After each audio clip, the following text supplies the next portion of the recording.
When they had come near Jerusalem and had reached Bethphage at the Mount of Olives, Jesus sent 2 disciples, saying to them, "Go into the village ahead of you, and immediately you will find a donkey tied and a colt with her. Untie them and bring them to me. If anyone says anything to you, just say this: 'The Lord needs them,' and he will send them immediately." This took place to fulfill what had been spoken through the prophet, saying, "Tell the daughter of Zion, look, your king is coming to you, humble, and mounted on a donkey, and on a colt, the foal of donkey." The disciples went and did as Jesus had directed them. They brought the donkey and the colt and put their cloaks on them, and he sat on them. A very large crowd spread their cloaks on the road, and others cut branches from the trees and spread them on the road. The crowds that went ahead of him and that followed were shouting, "Hosanna to the Son of David! Blessed is the one who comes in the name of the Lord! Hosanna in the highest heaven!"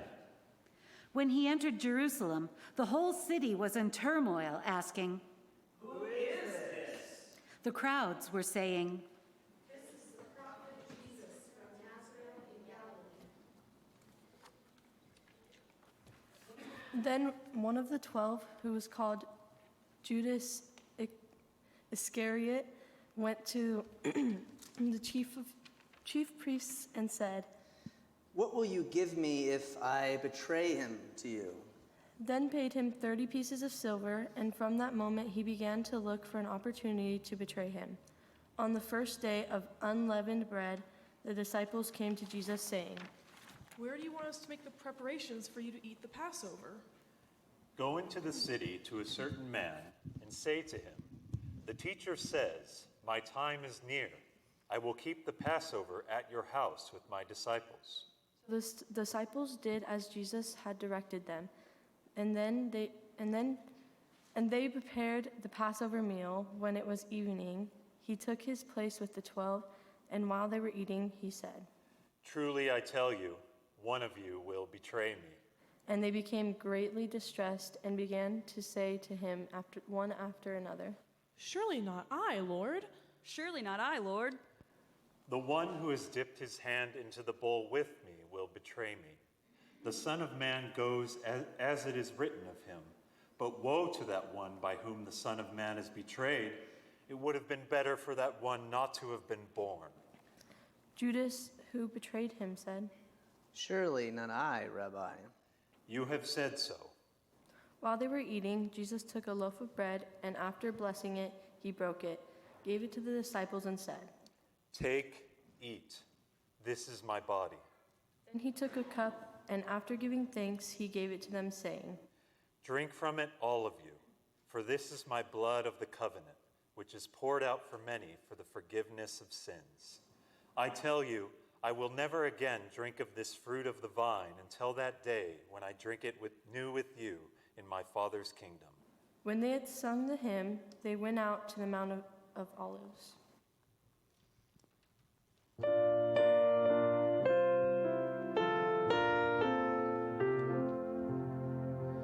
Come sinners to the gospel feast. Let every soul be Jesus' guest. Ye need not one be left behind, for God hath made all humankind. Come and partake the gospel feast. Be saved from sin, in Jesus rest. Oh, taste of goodness of our God, and eat his flesh and drink his blood. Then Jesus said to them, "You will all become deserters because of me this night. For it is written, I will strike the shepherd, and the sheep of the flock will be scattered. But after I am raised up, I will go ahead of you to Galilee." Peter said to him, "Though all become deserters because of you, I will never desert you." "Truly I tell you, this very night, before the cock crows, you will deny me 3 times. Even though I must die with you, I will not deny you. And so said all the disciples. Then Jesus went with them to a place called Gethsemane, and he said to his disciples, Sit here while I go over there and pray. He took with him Peter and the 2 sons of Zebedee, and began to be grieved and agitated. I am deeply grieved, even to death. Remain here and stay awake with me. And going a little farther, he threw himself on the ground and prayed, My Father, if it is possible, let this cup pass from me, yet not what I want, but what you want. Then he came to the disciples and found them sleeping. So could you not stay awake with me 1 hour? Stay awake and pray that you may not come into the time of trial. The spirit indeed is willing, but the flesh is weak. Again he went away for the 2nd time and prayed, My Father, if this cannot pass unless I drink it, your will be done. Again he came and found them sleeping, for their eyes were heavy. So leaving them again, he went away and prayed for the 3rd time, saying the same words. Then he came to the disciples and said to them, Are you still sleeping and taking your rest? See, the hour is at hand, and the Son of Man is betrayed into the hands of sinners. Get up, let us be going. See, my betrayer is at hand. While he was still speaking, Judas, one of the 12, arrived. With him was a large crowd with swords and clubs, from the chief priests and the elders of the people. Now the betrayer had given them a sign. The one I will kiss is the man. Arrest him. At once he came up to Jesus. Greetings, Rabbi. And he kissed him. Friend, do what you are here to do. Then they came and laid hands on Jesus and arrested him. Suddenly, one of those with Jesus put his hand on his sword, drew it, and struck the slave of the high priest, cutting off his ear. Put your sword back into its place, for all who take the sword will perish by the sword. Do you think that I cannot appeal to my Father, and he will at once send me more than 12 legions of angels? But how then would the scriptures be fulfilled, which say it must happen in this way? At that hour, Jesus said to the crowds, Have you come out with swords and clubs to arrest me as though I were a bandit?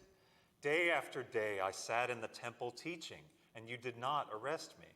But all this has taken place so that the scriptures of the prophets may be fulfilled. Then all the disciples deserted him and fled.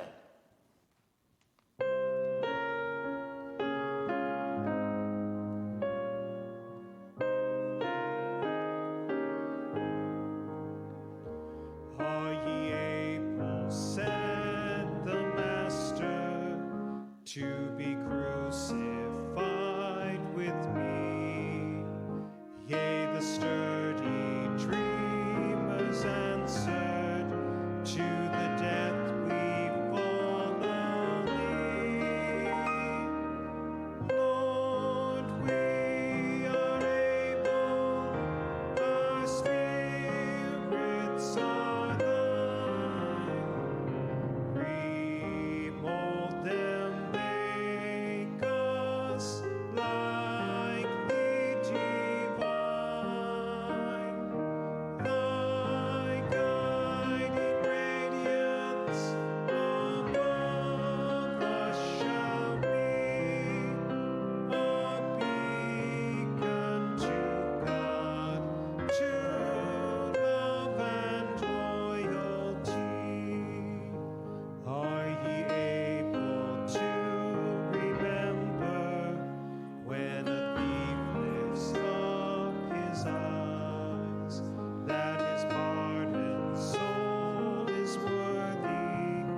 Those who had arrested Jesus took him to Caiaphas, the high priest, in whose house the scribes and the elders had gathered.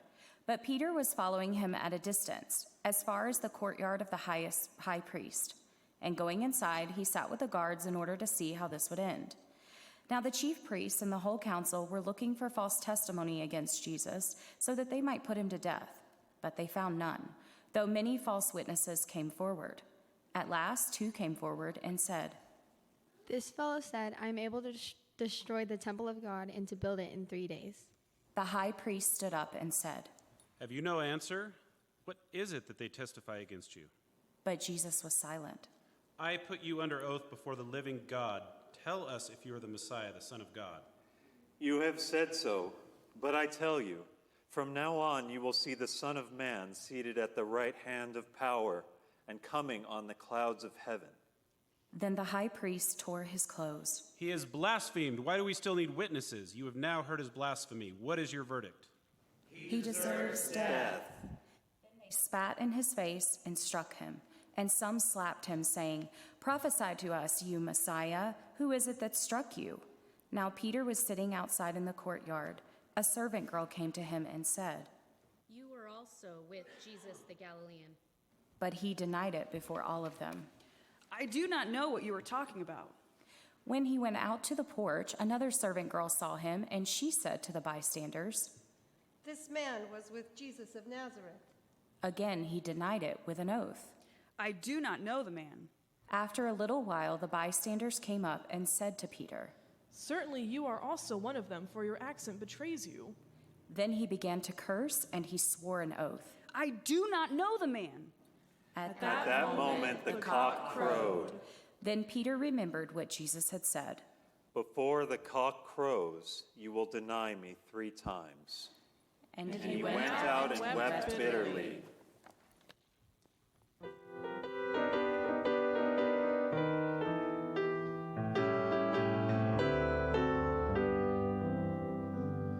It's me, oh Lord, standing in the need of prayer. It's me, oh Lord, standing in the need of prayer. Not my brother, not my sister, but it's me, oh Lord, standing in the need of prayer. Not my brother, not my sister, but it's me, oh Lord, standing in the need of prayer. It's me, oh Lord, standing in the need of prayer. It's me, oh Lord, standing in the need of prayer. Not the preacher, not the deacon, but it's me, oh Lord, standing in the need of prayer. Not the preacher, not the deacon, but it's me, oh Lord, standing in the need of prayer. It's me, oh Lord, standing in the need of prayer. It's me, oh Lord, standing in the need of prayer.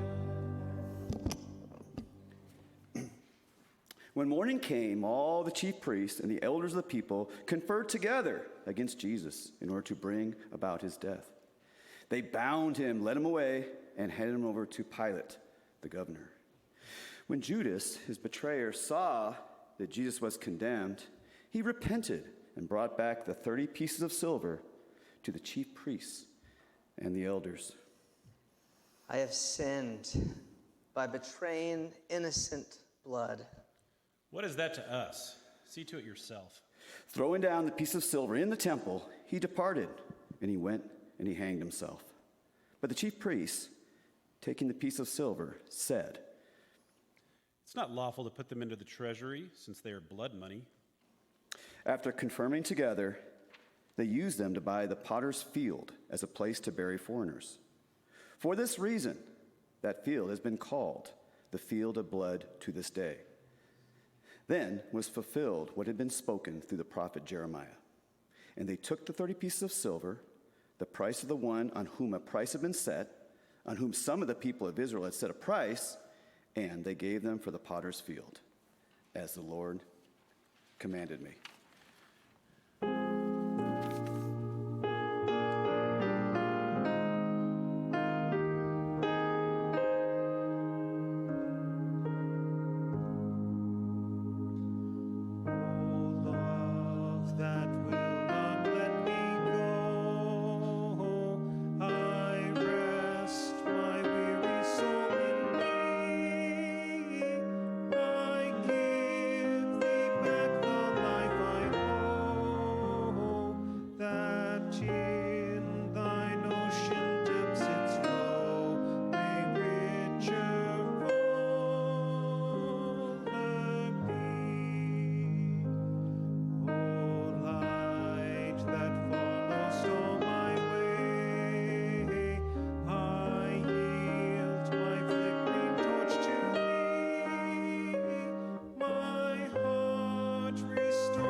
Now Jesus stood before the governor, and the governor asked him, "Are you the king of the Jews?"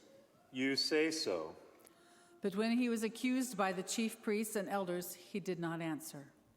"Do you not hear how many accusations they make against you?" But he gave him no answer, not even to a single charge. So the governor was greatly amazed. Now at the festival, the governor was accustomed to release a prisoner for the crowd, anyone whom they wanted. At that time, they had a notorious prisoner called Jesus Barabbas. So after they had gathered, Pilate said to them, "Whom do you want me to release for you, Jesus Barabbas or Jesus, who is called the Messiah?" For he realized that it was out of jealousy that they had handed him over. While he was sitting on the judgment seat, his wife sent word to him, Have nothing to do with that innocent man, for today I have suffered a great deal because of a dream about him. Now the chief priests and the elders persuaded the crowds to ask for Barabbas and to have Jesus killed. The governor again said to them, "Which of the two do you want me to release for you?" Barabbas. "Then what should I do with Jesus, who is called the Messiah?" Let him be crucified. "Why? What evil has he done?" But they shouted all the more, Let him be crucified. So when Pilate saw that he could do nothing, but rather than a riot was beginning, he took some water and washed his hands before the crowd. "I am innocent of this man's blood. See to it yourselves." Then the people as a whole answered, His blood be on us and on our children. So he released Barabbas for them, and after flogging Jesus, he handed him over to be crucified.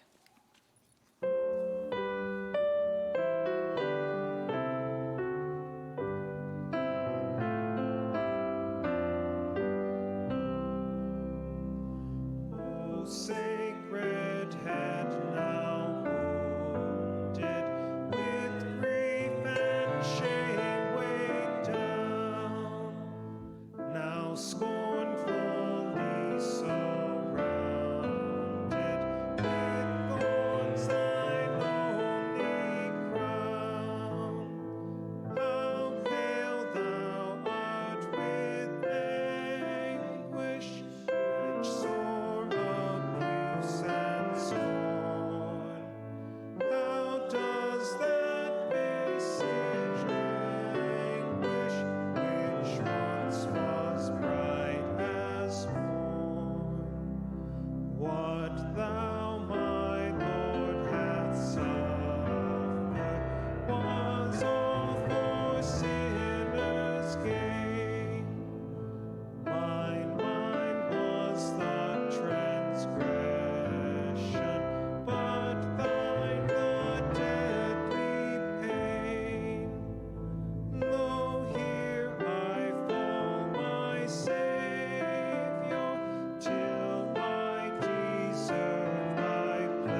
Then the soldiers of the governor took Jesus into the governor's headquarters, and they gathered the whole cohort around him.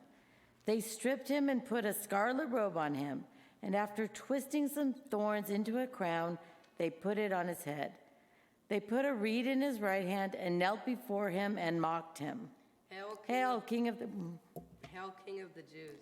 They spat on him and took the reed and struck him on the head. After mocking him, they stripped him of the robe and put his own clothes on him. Then they led him away to crucify him. As they went out, they came upon a man from Cyrene named Simon. They compelled this man to carry his cross. And when they came to a place called Golgotha, which means a place of the skull, they offered him wine to drink mixed with gall, but when he tasted it, he would not drink it. And when they had crucified him, they divided his clothes among themselves by casting lots. Then they sat down there and kept watch over him. Over his head they put the charge against him, which read, This is Jesus, the King of the Jews.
Then the two bandits were crucified with him, one on his right and one on his left.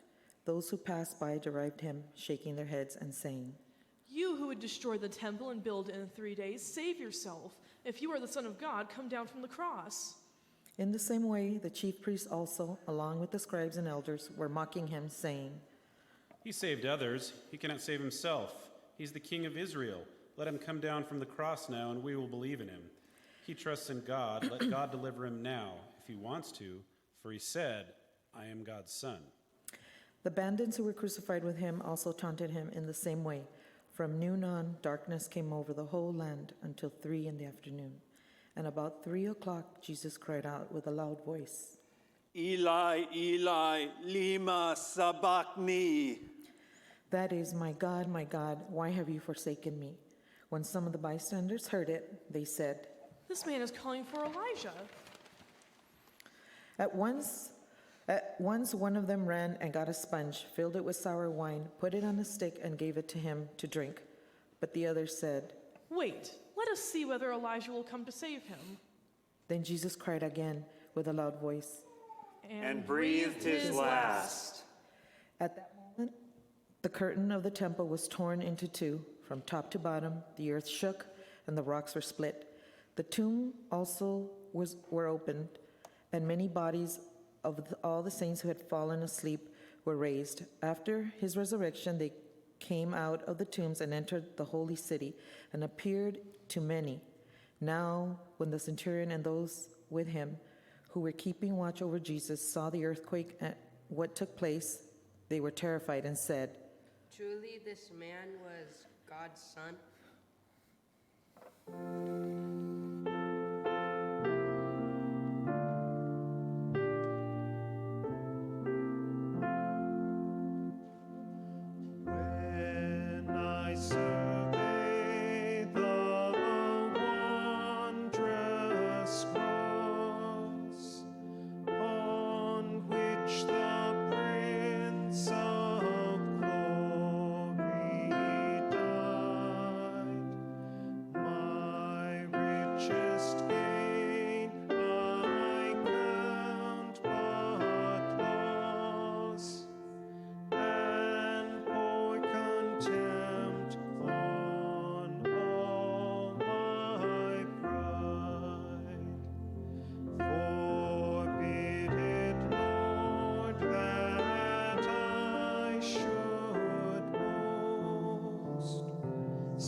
Many women were also there, looking on from a distance. They had followed Jesus from Galilee and had provided for him.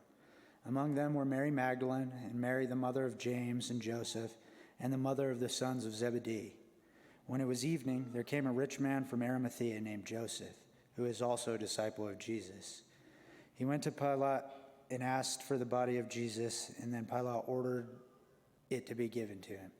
So Joseph took the body and wrapped it in a clean linen cloth and laid it in his own new tomb, which he had hewn in the rock. He then rolled a great stone to the door of the tomb and went away. Mary Magdalene and the other Mary were there, sitting opposite the tomb. The next day, that is, after the day of preparation, the chief priests and the Pharisee gathered before Pilate. Sir, we remember what that impostor said while he was still alive. After 3 days I will rise again. Therefore command that the tomb be made secure until the third day. Otherwise his disciples may go and steal him away and tell the people he has been raised from the dead. And the last deception would be worse than the first. You have a guard of soldiers. Go, make it as secure as you can. So they went with the guard and made the tomb secure by sealing the stone.